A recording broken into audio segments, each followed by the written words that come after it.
देश और दुनिया की ताज़ा खबरों से जुड़े रहने के लिए सब्सक्राइब करें हमारे चैनल नेशनल थॉट्स को और बेल आइकन दबाना ना भूलें। नमस्कार, नेशनल थॉट में आपका स्वागत है। इस वक्त हम दिल्ली विश्वविद्यालय के टीचर एसोसिएशन जो डूटा है उनके प्रेसिडेंट अजय भागी जी हैं, उनके साथ हैं।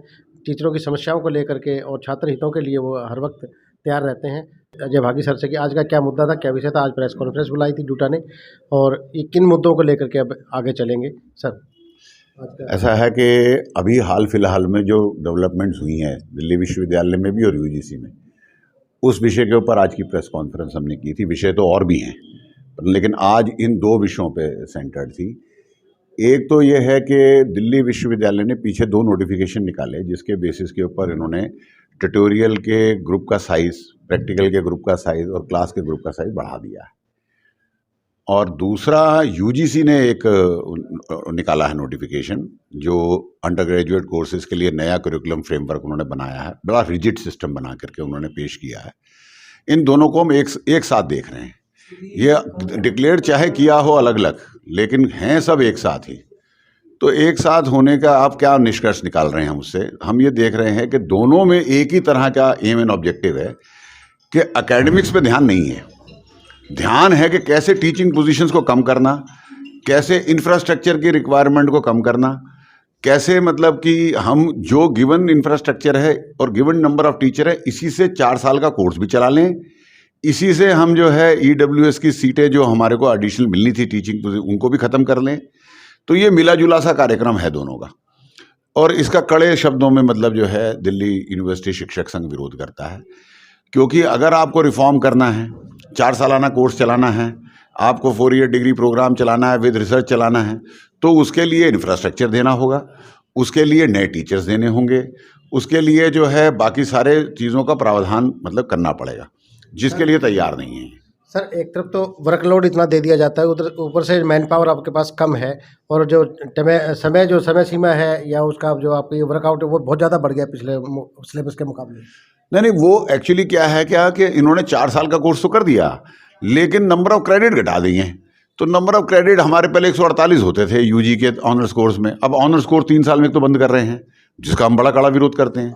दूसरा ये कर रहे हैं स्टूडेंट्स के लिए कि आप 148 की जगह 120 क्रेडिट 3 साल में पढ़ाओ और 4 साल में 160 ही पढ़ाओ। तो ऑलमोस्ट 148 और 60 में कोई ज़्यादा फर्क तो है नहीं। और आपने 1 साल एक्स्ट्रा बच्चों का लगवा दिया, तो बच्चे 1 साल अपना एक्स्ट्रा खर्च करेंगे अगर विश्वविद्यालय में, तो उनको कुछ एक्स्ट्रा मिलना भी तो चाहिए ना। टाइम भी बढ़ा दिया, लेकिन प्लस में मैन पावर आपके टीचर्स भी बहुत ना, टीचर्स भी नहीं मिल रहे हैं और इंफ्रास्ट्रक्चर भी नहीं मिल रहा है, बच्चों को भी कोई एकेडमिक लाभ नहीं हो रहा है। तो फिर ये 1 साल क्यों बढ़ाया जा रहा है? सवाल तो इस बात का है ना जी। सर, आनन फानन में डिसीजन ले लिए जाते हैं, लेकिन इम्प्लीमेंट करना एक बड़ी दोबर स्थिति आती है। तो आपका क्या मानना है इसमें? मेरा मानना है कि सर जो यूनिवर्सिटी ने जो भी बिल्कुल जो डिसीजन लिया है, चाहे वो एडमिशन का प्रोसेस हो, इतना डिले हो चुका है कि ये दिसंबर आ गया और अब तक एडमिशन नहीं हुए। और जो बच्चे एडमिशन लेना चाहते हैं उन्होंने तो बाहर की यूनिवर्सिटी में ले चुके हैं। वो सीटें हमारी खाली जा रही हैं और हर एक हफ्ते के अंदर जो है एक स्पॉट एडमिशन का एक नई लिस्ट आ जाती है। अगर ये स्पॉट एडमिशन हम अभी तक ढंग से जो है सेमेस्टर पढ़ाना चालू भी नहीं किया, बच्चों के एडमिशन नहीं हुए। दूसरी बात, हमारे पास टीचर्स के लिए जो एक यूनिवर्सिटी ने निकाल दिया, यूनिवर्सिटी ने एक नोटिफिकेशन निकाल दिया वर्कलोड के ऊपर, ट्यूटोरियल के ऊपर। ईडब्ल्यूएस की हमारी पोस्टें दी नहीं। जब पोस्टें ही नहीं दी और दूसरी बात आप वर्कलोड जो है और कम कर रहे हैं, क्लास का साइज बढ़ा रहे हैं।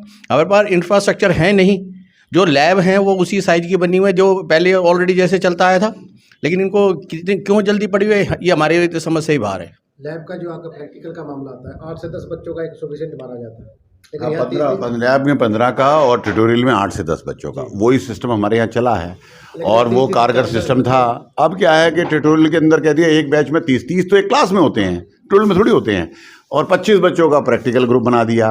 अब उसका केवल एक है कि टीचरों की संख्या कैसे कम करना। ये जो भी हो रहा है ये एकेडमिक कारण नहीं है इसके, ये केवल एक कारण है कि टीचरों की संख्या कैसे कम करना है। और जो चौथा साल आया है, ऐड हुआ है, उसमें टीचर ना देने पड़े, उसमें क्लासरूम ना बनाने पड़े, उसमें लेबॉर्ट्रीज ना बनानी पड़े, पैसा और ना देना पड़े।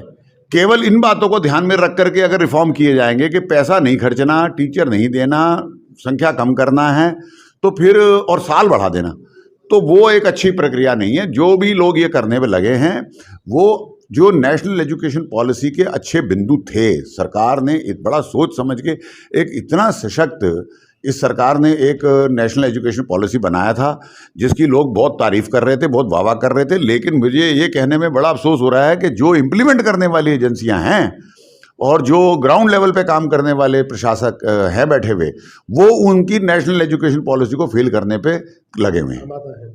जी सर, तमाम मुद्दों पे आपने बात की।